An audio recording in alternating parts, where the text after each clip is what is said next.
अस्सलामुअलैकुम। कैसे आप लोग? उम्मीद करती हूँ आप लोग खैरियत से होंगे और मसरूफ़ भी होंगे एज़ यूजुअल। यहाँ इस्लामाबाद में तो अच्छा खासा ठंडा हो, अभी इस वक्त 4 बज रहे हैं, पूरे 4 4 बजकर 5 मिनट हो रहे हैं। मैं उधर घड़ी की तरफ देखती हूँ तो मगर ऐसा लग रहा है कि जैसे बहुत शाम हो गई है और अच्छी खासी, मतलब 4 बजे से समझ लें कि ठंडक ठंडक सी होने लगती है। और दूसरी चीज़ ये कि आज एज़ यूजुअल मैं बहुत देर से सोच रही हूँ कि आज क्या पके क्या पके क्या पके। और एक और चीज़ आप लोगों से शेयर करनी है मुझे, मगर थोड़ी देर बाद करूँगी शेयर, और हो सकता है आज ना भी करूँ। तो देखते रहिएगा ब्लॉग, आप लोग देखेंगे तो फिर पता चलेगा ना आप लोगों को आगे। काफ़ी देर बाद सोचने के अब मैं 2 चीज़ों पर पहुँची हूँ। काफ़ी देर आप कहेंगे कि ये बहुत बड़ा टास्क है। मैंने पहले भी कहा था ये मिलियन डॉलर क्वेश्चन है। और यार सर्दियाँ स्टार्ट हो गई ना, मेरे साथ ये मसला शुरू हो जाएगा कि यहाँ पर ड्राइनेस हो जाती है, पता नहीं क्यों। और बहरहाल तो अभी मैं आज सोच रही हूँ कि या तो चिकन थोड़ी सी है, मतलब थोड़ी सी मतलब कि हाफ़ चिकन है, चिकन का स्टॉक ख़त्म हो गया। तो अब मैं सोच रही हूँ या तो मैं बच्चों, वो तो पकेगी, अब मैं उसको तो निहारी कर देती हूँ। बाकी ये है कि काफ़ी देर से मैं सोच रही थी तो अभी ये कि या तो मैं चिकन की सॉरी, या तो मैं कढ़ी बना दूँ, अभी काफ़ी टाइम है, या फिर कबूली बना दूँ। कबूली आपको पता है, चने की दाल की जो खिचड़ी होती है। तभी मैं डिसाइड करती हूँ क्या करना है। और आप लोग बताएं, आप लोग ने आज क्या बनाए हैं और क्या सोच रहे हैं मेरी तरह आप लोग भी काफ़ी देर से कि क्या पकाया जाए। कि बहुत बड़ा टास्क होता है सोचना, और जब बहुत सारे लोगों की डिफरेंट चॉइसेस हो तो उसमें नहीं समझ में आता ना आपको। आप एक दो लोगों घर में तो मसला नहीं होता, आप कुछ भी पका लें, मगर एक आधे लोग कुछ खाते हैं आधे लोग कुछ, तो उसमें बड़ा मुश्किल हो जाता है डिसाइड करना ना। और वही बात है कि फिर समझ में नहीं आता कि आप क्या चीज़ पकाएं क्या चीज़ नहीं। और जब आपके पास चिकन का स्टॉक ख़त्म हो जाए ना, तब तो और ज़्यादा मुश्किल होती है कि अब क्या पके। बहरहाल कुछ ना कुछ तो बनाऊँगी मैं। और बस सर्दी में बहुत ज़्यादा लेज़ीनेस हो जाती है और समझ में नहीं आता कि अच्छा अब उठते हैं फिर भी। और मुझे ऐसा लगता है कि जब आप जितना बैठे रहते हैं ना, उतना आपको सर्दी लगती है। आई थिंक मैं, मुझे क्या, सभी को लगता है कि आप जितने बैठे रहे कंफर्टर में या ब्लैंकेट में या वैसे भी आप बैठे रहे ना, तो आपको बहुत सुस्ती भी आती है और बहुत ज़्यादा सर्दी भी लगती है। आप काम करते रहे, मूव करते रहे ना आप, तो आपको सर्दी कम लगती है क्योंकि आप काम में लगे रहते हैं, बिज़ी होते हैं। तो बस यही है। और वो चीज़ जो मैं आपसे शेयर करना चाह रही थी वो ये है कि मनाल की जो बर्थडे है वो 26 नवंबर को होती है इंशाल्लाह। फ्राइडे को, कमिंग फ्राइडे को मनाल की बर्थडे है, ऑफिशियल बर्थडे। मगर ड्यू टू सम रीज़न्स, और वो रीज़न जो है वो ऐसा, मतलब खुदा ना खास्ता कोई ऐसा रीज़न नहीं है, मगर हाँ क्योंकि मैंने बताया था ना, मैंने ब्लॉग शेयर किया था, शायद आप लोगों ने देखा है कि नहीं, आप लोग। तो बड़े भाई जो मेरे ब्रदर इन लॉ हैं, वो आए हैं, आई थिंक फ्राइडे को आए वो, और वो ट्यूसडे को चले जाएंगे। और फिर मेरे दिमाग में था कि वो हम आए हैं तो पूरा वीक, 2 वीक तो रहेंगे, 2 3 वीक, मगर ऐसा कुछ हुआ नहीं। और अच्छा ही हुआ कि उन्होंने बता दिया कि वो ट्यूसडे को वो फिर अभी चले जाएंगे वापस और फिर दोबारा आएंगे, मगर वो दोबारा आएंगे मनाल की बर्थडे के बाद, और मनाल की बर्थडे है फ्राइडे को। तो इस वजह से फिर हमने सोचा कि मनाल की बर्थडे भाईजान के होते हुए ही कर लेते हैं। और क्योंकि 26 को फिर भाईजान नहीं होंगे, और जो आपके घर के बड़े होते हैं अगर वही मौजूद ना हो तो फिर अच्छा नहीं लगता है कि चीज़ें सेलिब्रेट हो। तो इस वजह से भाईजान आए थे, तो फिर हम मनाल की बर्थडे जो है इंशाल्लाह कल सेलिब्रेट करेंगे। और बस यही होता है कि फिर उस दिन करते और भाईजान नहीं होते तो फिर ज़ाहिर है कि अच्छा नहीं लगता। और वो मनाल से बहुत प्यार करते हैं तो फिर उनको भी फ़ील होता। और अच्छा, हम लोग हमेशा ख़ुद भी नहीं बनाते, कभी उनके बगैर हमने कोई चीज़ की नहीं है, तो ऐसा नहीं है कि भाईजान नहीं होते तो हम सेलिब्रेट कर लेते। हाँ, मगर मेरे जहन में ये था कि भाईजान अभी, क्योंकि काफ़ी दिन बाद आए थे भाईजान, तो मुझे ये था कि शायद अभी होंगे, मगर उन्हें काम की वजह से अभी फ़ौरन जाना पड़ रहा है, मगर उसके बाद वो आएंगे इंशाल्लाह संडे को।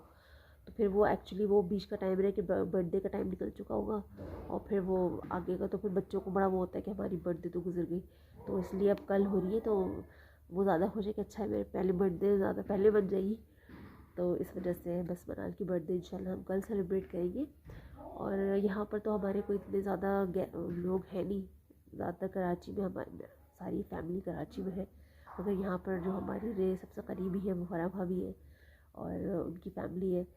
और तो बस वो आएंगी, और एक और हमारे एक दो रिलेटिव और हैं, तो एक तो गई हुई है लाहौर, अगर आ गए तो आ जाएगी वो।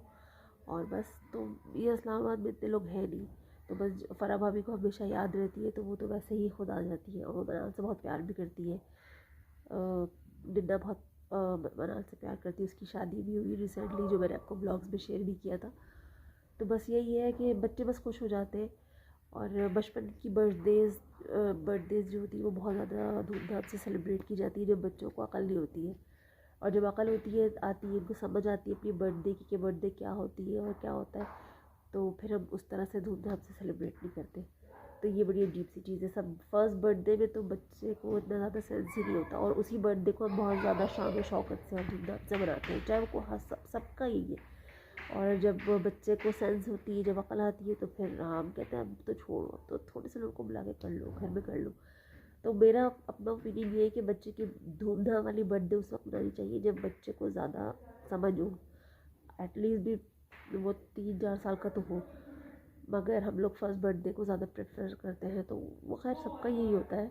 अब जैसे जैसे बड़े होते जाते हैं, आपकी बर्थडेज़ का जो सेलिब्रेशन है वो कम से कम होता जाता है। आप कम से कम बस फैमिली के लोग आ गए, ज़्यादा कभी फिर केक आ जाता है खाली, या जिसको याद रहती है वो विश कर देता है।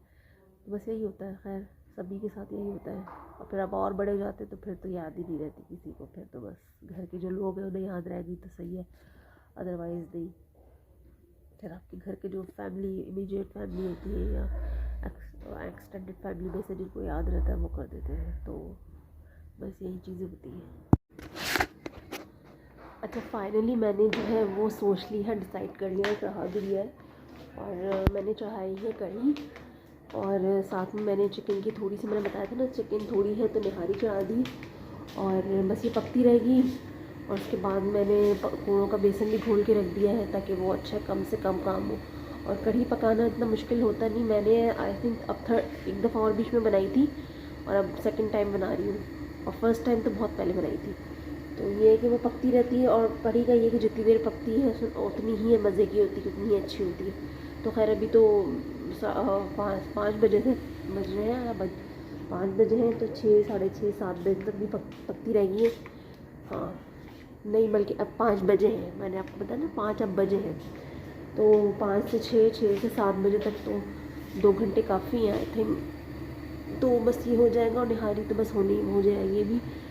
तो बस ये मैंने कहा कि चलो फिर 2 चीज़ें हो जाती हैं ना, क्योंकि माशाल्लाह से हमारे यहाँ जो है वो ड्राइवर भी होते हैं, हेल्पर भी होते हैं, तो फिर सबको देख के ऐसी चीज़ पकानी पड़ती है जो सबको पूरी हो जाए। क्योंकि अल्लाह का शुक्र है हमारे यहाँ ऐसा नहीं है कि हम ताज़ा खाना खाते हैं या उनको जो है वो पुराना रखा हुआ सालन दे दें, और वो रोक टोक ऐसी है नहीं।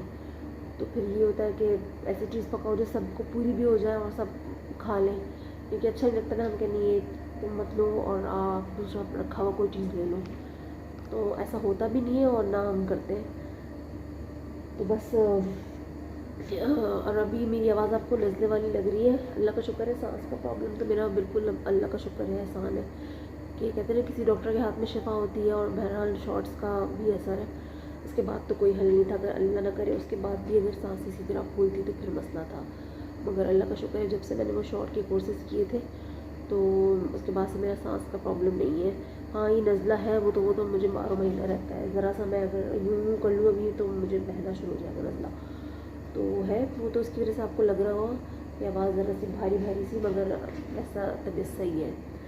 और सर्दी में तो नज़ला खांसी सबको ही लगा रहता है, और खांसी भी मुझे जब मेरा सांस फूलता था उस वक्त होती थी, अब अल्लाह का शुक्र है ऐसा नहीं है। और बस अब मैं मनाल का सोच रही हूँ। मैंने तो उनसे कहा था बेटा मैं आपको फ्राइडे वाले दिन ही कुछ दे दूँगी, मगर बच्चों का यही ना कि उनको ये होता है कि बस सब उनको गिफ्ट दें। बच्चों की अट्रैक्शन ज़ाहिर है कि गिफ्ट होती है, कि उन्हें जितने ज़्यादा गिफ्ट मिले तो अभी मैं डिसाइड नहीं कर पा रही कि मैं मनाल के लिए आज कुछ ले लूँ, क्योंकि उनको ये था अम्मा भी कुछ दें, क्योंकि सब दें उनको ना, उनको क्या मतलब, जनरली सब बच्चों को ही होता है। तो अभी राफ़े और भाभी तो उनके लिए गिफ्ट ले आए, मतलब उनके लिए बहुत ही खूबसूरत सा एक ड्रेस लाए हैं, शूज़ लाए हैं उनके लिए, और एक बहुत ही खूबसूरत सा स्वेटर लेकर आए। अब मैं जो हूँ वो मोस्टली अब मैं ऑनलाइन की तरफ जाती हूँ, क्योंकि बाहर जाने का इतना टाइम मिलता नहीं है। मगर वो ऑनलाइन में ये है कि फिर सेल तो आपको पता है कि ब्लैक फ्राइडे की सब जगह लगी हुई है, मगर वो ऑनलाइन में ये है कि आने में 2-3 दिन लगते हैं। तो मैं यही सोच रही हूँ कि या तो राफ़े के साथ जाकर कल या परसों, अब आज तो टाइम निकल गया है, तो जाकर मैं उनके लिए ले लूँ कुछ, क्योंकि फिर वो नाराज़ हो जाती है कि आपने मुझे कुछ दिया नहीं है। मैंने उनसे बहरहाल प्रॉमिस भी किया हुआ है। तो देखिए कल अगर मौका मिल जाता है तो कल, आज तो चांसेस कम लग रहे हैं, या फिर इंशाल्लाह फ्राइडे को मैं उनको दे दूँगी, क्योंकि ऑफिशियल बर्थडे तो फ्राइडे को ही है ना। तो बहरहाल देखते हैं क्या होता है क्या नहीं होता।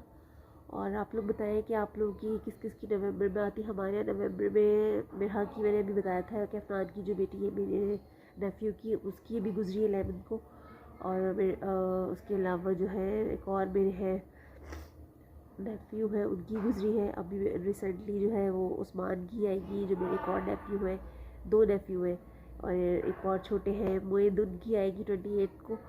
तो माशाल्लाह से काफ़ी लोगों की बर्थडेज नवंबर में आती हैं। और बस यही है कि अल्लाह ताला सबको सेहत दे, तंदुरुस्ती दे, कि इसी तरह से अपनी बर्थडे सेलिब्रेट करें। और बर्थडे का मतलब ये नहीं कि आप मतलब केक का आप, वैसे अगर आप सब कहते हैं कि यार ज़िंदगी का 1 साल कम हो जाता है, इसमें क्या खुशी मनाना, जो बहुत ज़्यादा वैसे लोग होते हैं। मगर मेरा ख़्याल है कि आपकी बस खुशी होती है कि आप अपने उस दिन पैदा हुए होते हैं, तो आप उस दिन को सेलिब्रेट कर रहे होते हैं। आप उस सेंस में ना ही होता कि बस एक सेलिब्रेशन होती है कि गेट टुगेदर हो जाती है, कि सब लोग आ जाते हैं, आप सबको खिला कुछ मिल बैठ के सब खा लेते हैं, दैट्स इट। आप कुछ नाच गाना या कुछ ऐसा तो कर नहीं रहे होते। मोस्टली जो हमारे घरों में बर्थडेज होती है, मैं उन बर्थडेज की बात नहीं कर रही जो बहुत हाई फाई लोग बनाते हैं या जो बहुत ज़्यादा उसकी होती है, मगर बहरहाल ये छोटे बच्चों की खुशियाँ होती है। तो छोटी छोटी खुशियाँ उस सेलिब्रेट करने में कोई हर्ज नहीं है।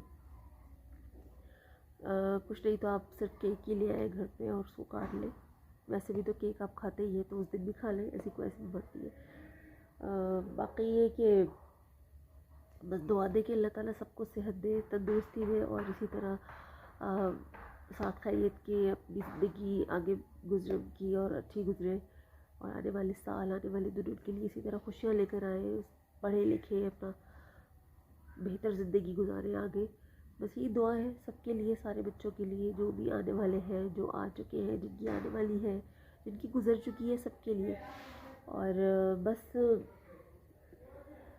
यही थी आज की छोटी छोटी बातें जो मैं आपसे शेयर करती हूँ। और क्या चीज़ शेयर करूँ, एक चीज़ और भी थी जो मैं आपको ब्लॉग के ज़रिए कहना चाह रही थी। एक तो ये कि मैं ब्लॉग बनाती हूँ, अपने लिए बनाती हूँ, और कोशिश मेरी यही है कि शायद अगर अगर अल्लाह भी मेरे नसीब में लिखा है कि मैं कभी कुछ तो 4 पैसे कमा लूँ, तो मतलब अपने अपने बलबूते पर की बात कर रही हूँ। अल्लाह का शुक्र है, एहसान है, ऐसा कुछ नहीं है, मगर एक होता है ना इंसान की अपनी एक होती है कि यार मैंने ये अपने बलबूते पर किया है, तो बस वो चीज़ है। मुझे नहीं पता कि अल्लाह मेरे नसीब में क्या लिखा है, आगे चल के क्या होगा, ये चैनल बढ़ेगा भी, ग्रोथ करेगा कि नहीं, मगर अपनी पूरी कोशिश में है मेरी। मुझे नहीं पता कि आप लोग उसको देखते भी है मेरी वीडियोस को कि नहीं देखते, कितने लोग आगे स्किप कर देते हैं, क्या करते हैं, क्योंकि ज़ाहिर है जब बहुत टाइम तक सब्सक्राइबर्स उतने ही रहे तो फिर आपको थोड़ा सा डिसअपॉइंटमेंट होती है कि यार आप बनाए जा रहे हो। मगर फिर वही बात है कि फेलियर से डरना नहीं है, फेल होकर ही इंसान सक्सेस की तरफ जाता है। आप इस उससे डर जाए कि यार मेरे तो सब्सक्राइबर इतने दिन से इतने ही है और मैं वीडियोस बनाना छोड़ दूँ, तो शायद कुछ टाइम बाद जाके मुझे रियलाइज़ होगा कि यार शायद मैं थोड़ा सा और सब्र कर लेती और पेशेंस दिखाती और कुछ अर्सा बना लेती तो शायद बढ़ जाते। तो बस ये इस चीज़ को जब मैं सोचती हूँ तो फिर मैं मज़ीद बनाती हूँ वीडियोस। मगर ज़ाहिर है इंसानों कभी कभी डिसअपॉइंटमेंट हो जाती है कि यार और लोगों के भी तो सब्सक्राइबर्स बढ़ जाते हैं, उनकी वीडियोस में कोई ऐसी ख़ास बात तो नहीं होती, नॉर्मली वो सब भी यही रूटीन दिखा रहे होते हैं क्या, मगर शायद वो कहते हैं ना लक लक की बात होती है। तो बस ये सोच कर मैं मज़ीद वीडियो बनाती हूँ कि शायद कुछ साल बाद, अभी ज़ाहिर साल तो नहीं हुआ है, मगर ये कि अल्लाह ताला को अगर कामयाबी देनी होगी तो दे देगा। अगर मेरी किस्मत में नहीं है कामयाबी तो ज़ाहिर है फिर मैं कुछ भी कर लूँ, अगर नहीं नसीब में लिखा है तो नहीं मिलेगी। मगर बहरहाल अभी तो साल नहीं हुआ है, मैं कोशिश करती रहूँगी, बनाती रहूँगी। आगे आप ज़ाहिर है जो नए सब्सक्राइबर हैं जिन्होंने मुझे सब्सक्राइब किया है उनकी मैं बात कर ही नहीं रही, ज़ाहिर है उन्होंने तो कर लिया है। अगर आप मेरी वीडियोस को पूरा देखा करें, पूरा वॉच किया करें, ताकि वॉचिंग आवर्स भी काउंट होते हैं। और बाकी जिन्होंने नहीं किया या जिन्होंने मुझे सब्सक्राइब कर लिया है, प्लीज़ आप जाकर और लोगों को रेफ़र तो एटलीस्ट करें। क्योंकि देखिए मेरे जो अभी सब्सक्राइबर्स हैं ज़्यादातर मेरे जानने वाले हैं, मेरे दोस्त हैं, मेरे रिश्तेदारी में 1000 दफ़ा कह चुकी हूँ। तो अगर आप चाहते हैं कि थोड़ा बहुत भी मेरा चैनल ग्रो करे या थोड़े से मेरे सब्सक्राइबर्स जल्दी बढ़ जाए, तो आप एटलीस्ट अपने दोस्तों से या अपने और जानने वालों से उनसे कहें कि मेरे चैनल को थोड़ा सा वॉच कर लें और सब्सक्राइब का एक सिर्फ बटन दबा दें, बेल आइकॉन का दबा दें। तो उससे कोई हर्ष तो आया डोंट थिंक सो कि किसी के पैसे खर्च हो रहे हैं या किसी का बहुत बड़ा नुकसान हो जाएगा। वो अलग चीज़ है कि आप ये ना चाहें कि ये आगे बढ़े, तो वो अलग चीज़ है, वो अलग बिल्कुल चीज़ है। मगर आप अपने जानने वालों को तो कह सकते हो, क्योंकि इसी तरह से नए लोग शामिल हो गए। ज़ाहिर है मैं जितनों को जानती थी मैंने पर्सनली कह दिया, मगर अब बात ये कि मज़ीद आगे लोगों को आप लोग अगर कह सकते हैं, रेफ़र कर सकते हैं। जैसे हम एक डॉक्टर के पास जाते हैं, अगर उसको समझ नहीं आता तो वो कहता है ना कि भाई आप फ़लाँ डॉक्टर के पास जाएँ, या मैंने उसको रेफ़र कर रहा हूँ आप उसके पास जाएँ, वो ज़्यादा है। तो बस ये सेम चीज़ है, या हमें एक चीज़ मार्केट में अगर होती है तो हम कहते हैं अच्छा यहाँ से मैं देख लूँ। तो बस बात ये है कि एक दूसरे को हम कहते हैं ना कि मैं फ़लाँ जगह पर भी जाओ, वहाँ पर भी देखो। तो इसी तरह से एक चैनल है, आप उसको भी कह सकते हैं कि यार उसको भी जाकर देखो, उसको सब्सक्राइब कर लो। आई थिंक मोबाइल सबके पास है आज, मेरे ख्याल से कोई ऐसा शख्स नहीं जिसके पास मोबाइल ना हो। तो बनास वर्ल्ड को जाकर आप प्लीज़ सर्च करें। और दूसरी चीज़ है कि मैं आप बिल्कुल टोटल कुकिंग नहीं दिखाती, क्योंकि एक तो उसमें टाइम बहुत लगता है, दूसरा ये कि फिर वो सिर्फ कुकिंग का चैनल रह जाएगा। तो कुकिंग का चैनल एक्चुअली मेरा है नहीं, मैं नॉर्मल डेली रूटीन दिखाती हूँ आपको। हाँ, मैं जो चीज़ घर में पका रही होती हूँ वो ज़रूर मैं शेयर करती हूँ कि वो अच्छा है। वो मैं एक जनरल आपको आइडिया दे देती हूँ कि हाँ आज मैंने ये पकाया है, इसमें ये चीज़ें डलेगी। और हर वक्त तो मैं कोई डिफरेंट चीज़ें बना नहीं रही थी, क्योंकि अगर मैं कुकिंग के चैनल के उससे बनाऊँगी तो फिर मुझे जो है रोज़ कोई डिफरेंट चीज़ बनानी पड़ेगी, रोज़ उसके लिए मुझे सामान चाहिए वो उसी तरह हिसाब से। और डेली बेसिस पे ज़ाहिर है घर में आप रोज़ वैसी चीज़ें नहीं बना सकते। रोज़ आपको डेली रूटीन पे तो आप नॉर्मल खाना ही बनाते हैं। रोज़ ज़ाहिर में आपको केक, पेस्ट्रीज़ और पिज़्ज़ाज़ या मुख्तलिफ़ चीज़ें नहीं दिखा सकती। हाँ, जिस दिन बनती है उस दिन मैं ज़रूर दिखाती हूँ। जैसे मैंने बीच में पाइनएप्पल केक बनाया, या जिस दिन लंच में पिज़्ज़ा दिखाया, तो वो जो मैं बनाती हूँ, या उस दिन मैंने आपको होल चिकन का दिखाया। मगर एक एक चीज़ की रेसिपी और क्वांटिटी और ड्यूरेशन वो फिर अगर मैं फिर उसको अपने कुकिंग चैनल की तरफ ले जाऊँ कि हाँ मेरा चैनल कुकिंग चैनल है, तो फिर मैं उसी हिसाब से चीज़ें दिखाऊंगी। मेरे व्लॉग्स जो है वो डेली रूटीन के व्लॉग्स हैं, जिसमें मैं थोड़ा बहुत आपको चीज़ें दिखाती हूँ। वो खाना इसलिए इंक्लूड करती हूँ कि डेली रूटीन में खाना जो है वो कंपलसरी है। आपके घर में जो काम हो रहा होता है उसमें एक हाउसवाइफ के लिए खाना जो है पकाना वो एक मेन चीज़ है, तो वो दिखाती हूँ।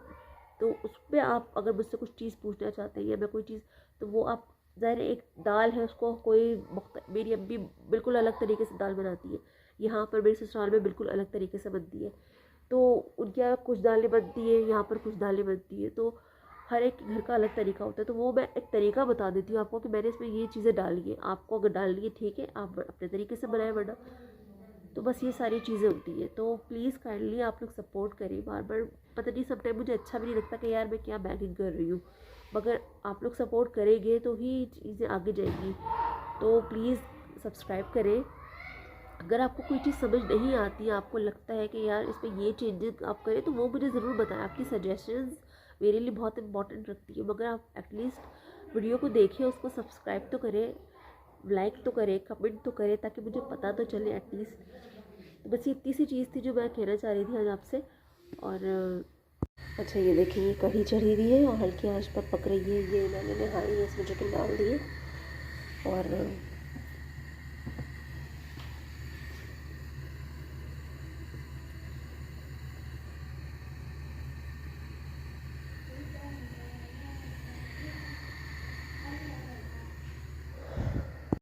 बस आपको दिखाया मैंने कि कढ़ी चढ़ी हुई है। चिकन की निहारी में चिकन मैं डाल चुकी हूँ। अच्छा, चिकन की निहारी जब आप बनाए ना, तो साथ चिकन मत डाला करें, क्योंकि चिकन जल्दी गल जाती है और वो टूट जाती है। तो आप पहले जो है चिकन को फ्राई करके निकाल लें, उसके बाद आप उसका जो मसाला है, जो भी आप जिस तरह से भी बनाते हैं, मैं जो थोड़ी सी प्याज डालती हूँ, अदरक लहसुन डाल के निहारी मसाला जो आता है वो डाल के, और थोड़ा सा जब वो पकने लगता है तो उसमें जो है वो थोड़ा सा आटा मिक्स करके डाल देती हूँ, ताकि वो साथ ही पक जाए। तो फिर जब वो थोड़ा सा पक जाता है, इसकी चिकनाई ऊपर आ जाती है, तो फिर आप चिकन डालें। और गोश्त की निहारी में तो आप डायरेक्ट जो है वो चढ़ा सकते हैं, क्योंकि चिकन में ये होता है कि चिकन पक पक के ना फिर टूट जाती है। तो बस ये छोटी सी टिप थी। आप लोग अगर करते हैं ऐसा तो अच्छी बात है, नहीं करते तो ऐसा करके देखिएगा, क्योंकि नॉर्मली फिर वो चिकन जल्दी गल जाती है तो उसके रेशे रेशे फिर आ जाते हैं सालन में। और अभी बस मैं जो हूँ कमरे में आ गई हूँ, थोड़ा सा मासी वगैरह जो है वो सफाई सुथराई करके जा चुकी है, और बस मैं भी बैठी हुई थी। और अब चेंज करूँगी जाकर मैं। और सर्दी में देखिए, अभी मैंने परसों शैम्पू किया था और फिर बाल ऐसे जैसे लगते हैं चिपक चिपक से जाते हैं, पता नहीं क्यों, एक अजीब से ना वैसे नहीं रहते खिले खिले से। बस जिस दिन शैम्पू करो उस दिन होता है, और उसके बाद ऐसे लगता है बिल्कुल चिपक जाते हैं सर्दियों में बाल। पहले तो बहुत सारे लोग खड़े हो जाते हैं ना, करंट लगता है बालों में, मगर अभी मेरा तो जब से केराटिन हुआ है तो वो खड़े तो नहीं होते, मगर वो ऐसे ना यूँ हो जाते हैं बिल्कुल।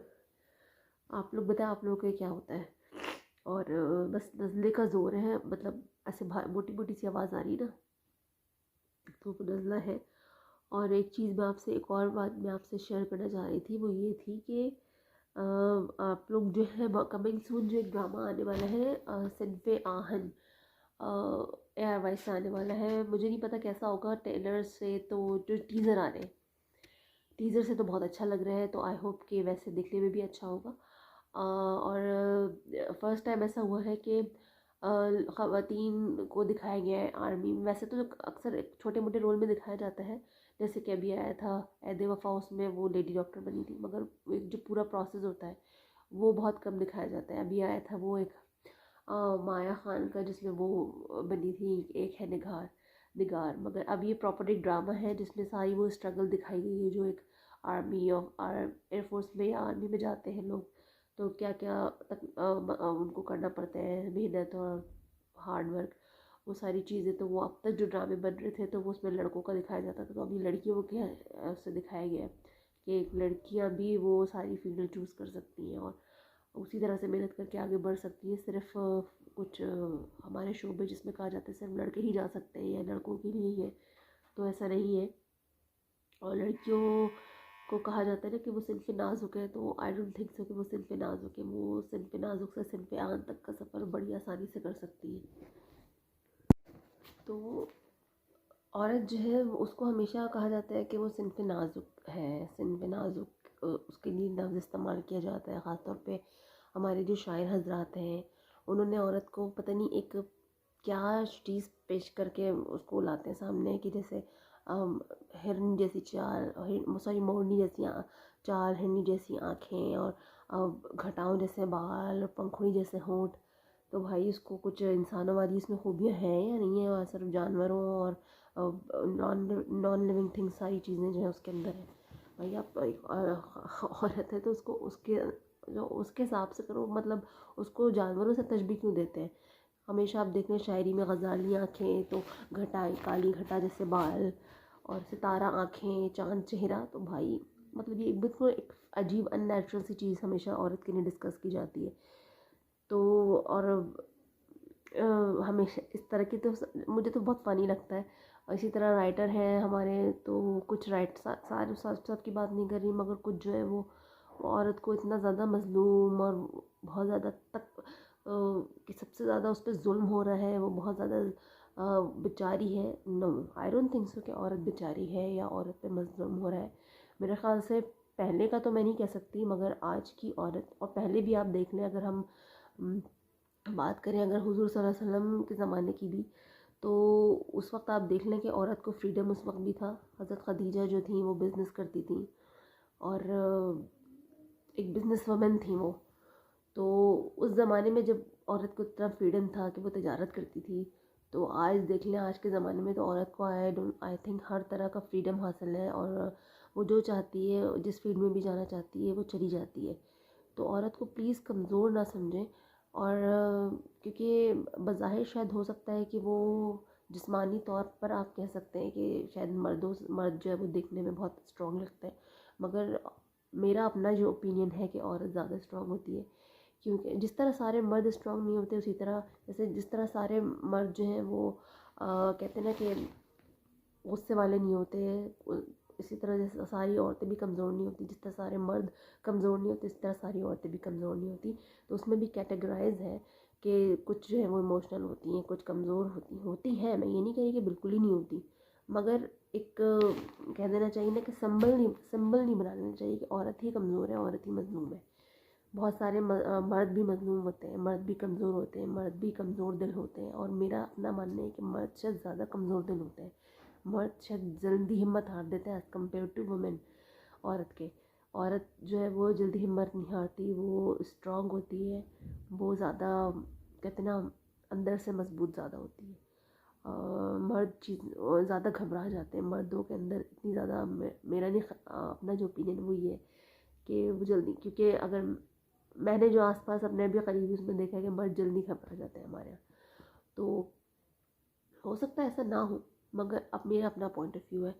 और ये सोचना कि औरत कमज़ोर है, अगर औरत कमज़ोर होती तो मुझे बताएं कि एक पूरी ज़िंदगी को वो इस दुनिया में लेकर आती है। अगर वो कमज़ोर होती तो कैसे वो एक बच्चे को इस दुनिया में लाए। वो प्रोसेस जो होता है ना, आई थिंक दुनिया का कोई और काम इतना मुश्किल और तकलीफ़ देनी जितना वो अमल है। और जब वो एक अमल से गुजरती है तो वो कहते ना कि कब्र के दहाने से वापस आती है। तो और कहते ना कि वो जो पेन और तकलीफ़ होती है वो ऐसा होता है जैसे किसी ने आपको चौथी मंजिल से फेंक दिया और उस वक्त आपकी जितनी है सारी हड्डियाँ एक साथ टूट गई हैं। तो वो वाला जो अमल है ना वो इतना तकलीफ़देह होता है कि अगर औरत कमज़ोर होती तो शायद वो सर्वाइव ही ना कर पाती। या हमारी जो औरतें हैं वो एक के बाद दो, दो के बाद तीन, तीन के बाद चार, चार के बाद पाँच, पाँच के बाद छः, और पहले तो 12 12 13 13 दफ़ा वो इस अमल से गुजरती थी। तो अगर कमज़ोर होती तो एक दफ़ा के बाद ही अल्लाह माफ़ी हाथ लगा लेती। तो औरत कमज़ोर नहीं है। हाँ, मैं ये कह सकती हूँ कि कुछ जगहों पर वो मजबूर ज़रूर हो जाती है अपने हालात की वजह से, या बहुत सारी और अपनी औलाद की वजह से, अपनी फैमिली की वजह से कमज़ोर पड़ जाती है। मगर मेरे नज़दीक जो औरत की स्ट्रॉन्गनेस है वो उस हवाले से नहीं है जो औरत मार्च वाली आज़ादी और औरत मार्च वाली ताकत की बात नहीं कर रही मैं, वो बिल्कुल एक अलग चीज़ है। मैं जो बात कर रही हूँ ना वो औरत की एम्पावरमेंट की या औरत की ताकत की बात मैं उस हवाले से कर रही हूँ कि औरत को कम जो हमारे ड्रामे में दिखाया जाता है ना कि औरत बेचारी में मजलूम हो रहा है, वो इतनी रो रही है, उस पर हर तरह की साजिश हो रही है, तो ये चीज़ गलत है। हर इंसान को अपना अच्छा बुरा पता होता है और हर इंसान डिसीजन लेता है। तो औरत को प्लीज़ मजलूम दिखाना छोड़ दें। और दूसरा ये कि मैं सिनफ़े आन की बात कर रही थी, तो सिनफ़े नाजुक से सिनफ़े आन तक का सफ़र भी औरत कर सकती है। जैसे जैसे मैं कहती कि अब हर पहले कुछ फील्ड मखसूस थी कि औरत जो है, लड़की जो है वो उसी फील्ड में जा सकती है, चाहे वो बस डॉक्टर हो या टीचर हो, बस इससे ज़्यादा की कोई ज़्यादा वो नहीं था। बस लड़कियों के लिए यही दो फील्ड है, और बहुत बहुत हुआ तो भाई किसी बैंक में जॉब कर ली, दैट्स इट।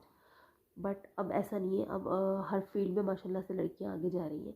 तो मेरा जो कहने का मकसद है वो सिर्फ इतना है कि अब अल्लाह का शुक्र है कि हर फील्ड में आप अपनी बेटियों को भेजें अगर उनका इंटरेस्ट है। अब ये मत सोचें कि नहीं ये फील्ड तुम्हारे लिए नहीं है, अब हर फील्ड में आप जा सकती हैं और उसी तरह से मेहनत कर सकती हैं। तो बस मुझे कोई पैसे नहीं मिल रहे उस ड्रामे को प्रमोट करने के लिए, मैं एक जनरल एक नाम से मेरे दिमाग में एक बात आई तो मैंने कहा आपसे शेयर करती हूँ। और कहने का मकसद सिर्फ इतना है कि सिनफ़े आहन मतलब औरत जो है वो एक आहिनी दीवार की तरह है। वो सिर्फ नाजुक नहीं है कि आप उसको मार दो, कुछ कर दो, वो नाजुक सी गिर पड़ जाएगी। नो, उसके अंदर भी वही ताकत है, वही सारी चीज़ें हैं जो एक मर्द में होती हैं। हाँ, ये अलग चीज़ है कि कुछ जो चीज़ें अल्लाह ताला ने मर्द को दी हुई हैं वो ज़ाहिर है वो औरत में नहीं आ सकती हैं।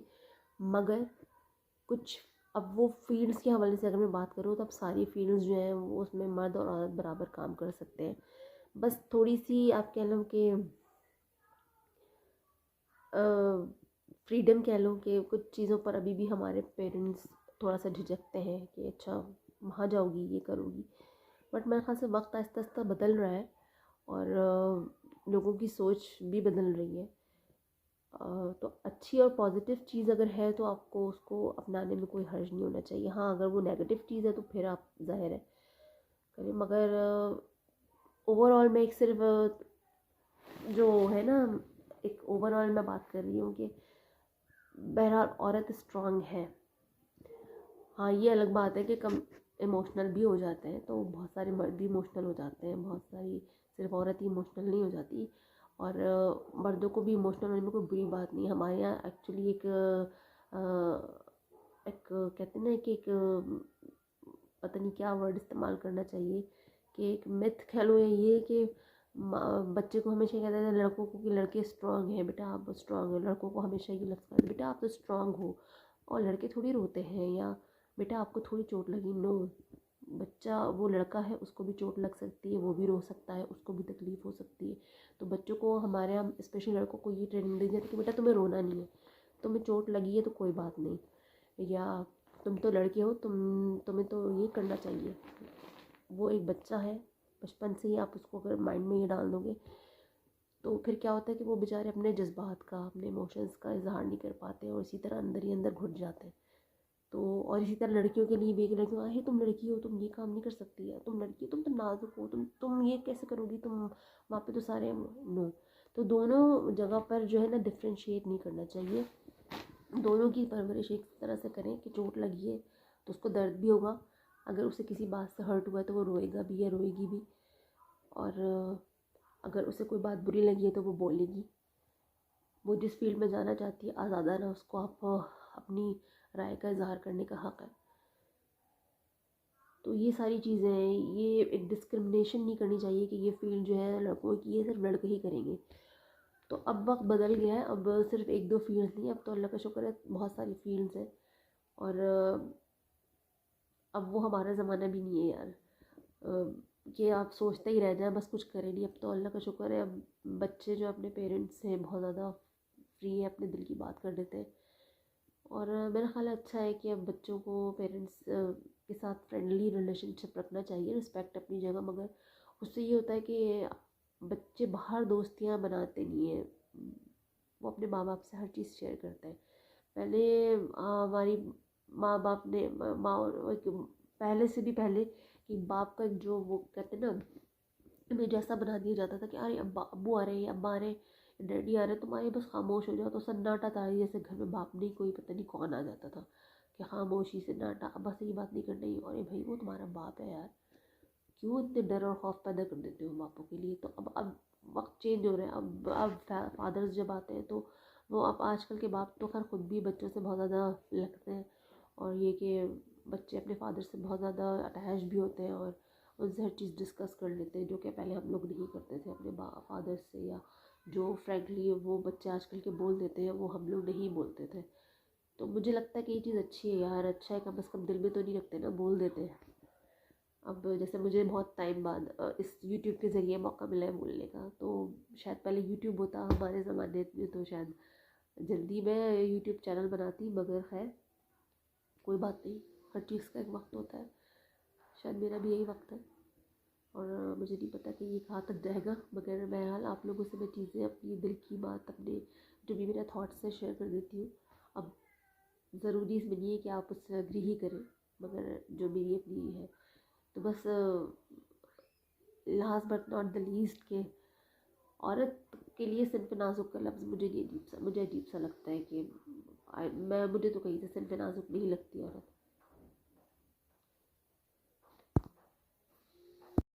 अच्छा, कल का जो ब्लॉग था मैंने वो एंड नहीं किया था, तो अभी मैं एंड कर देती हूँ और यहीं से मैं दूसरा ब्लॉग जो है स्टार्ट करती हूँ। तो आप लोगों से मैं कंटिन्यू दोबारा स्टार्ट करके बात करूँगी। अपना बहुत ज़्यादा आप लोग ख्याल रखिएगा, और जो मैंने बात की थी ना सिर्फ नाजुक और सिर्फ आहन की, जस्ट थिंक अबाउट इट कि हम अपनी लड़कियों को ना मजबूत करना चाहिए, क्योंकि लाइफ में आपको ना बहुत सारी चीज़ों को फेस करना पड़ता है, चाहे वो आपका करियर हो, चाहे वो आपकी घरेलू ज़िंदगी हो, चाहे वो आपकी प्रोफेशनल लाइफ हो। तो अगर आप स्ट्रांग नहीं होंगे तो लाइफ में कुछ नहीं कर सकते। चाहे मैं हूँ, आप हो, हमें अपनी लाइफ में थोड़ा सा अपने डिसीजंस में स्ट्रॉन्ग होना चाहिए और अपनी लड़कियों को भी उसी तरह से उनकी तरबियत करनी चाहिए जैसे आप अपनी लड़कों की करते हैं। उन्हें नाजुक अंदाम या बिल्कुल कि लड़की हो तो ये नहीं कर सकती या तुम लड़के हो तो तुम ये नहीं कर सकते, दोनों के साथ डिफ्रेंशिएट नहीं करें, बल्कि अपनी लाइफ दोनों को ऐसी तरबियत दें कि ना उसे लड़के होने का जुल्म हो, ना उसे लड़की होने पे क्योंकि मैं लड़की क्यों पैदा हो गई। तो मतलब ओवरऑल मैं ये बात कर रही हूँ क्योंकि लाइफ में मैंने भी बहुत सारी चीज़ें जो है वो अब जाकर रियलाइज़ की कि यार उस वक्त ऐसा हो जाता तो अच्छा था, या मैं उस वक्त ये डिसीजन लेती। तो खैर अल्लाह का शुक्र है, अब पॉजिटिविटी की तरफ जाना चाहिए, पुरानी चीज़ों को भूल कर, और जो भी आपने नहीं किया लाइफ में पहले अब उस पर रोने से बेहतर है कि आगे की तरफ जाए, आगे की तरफ देखें।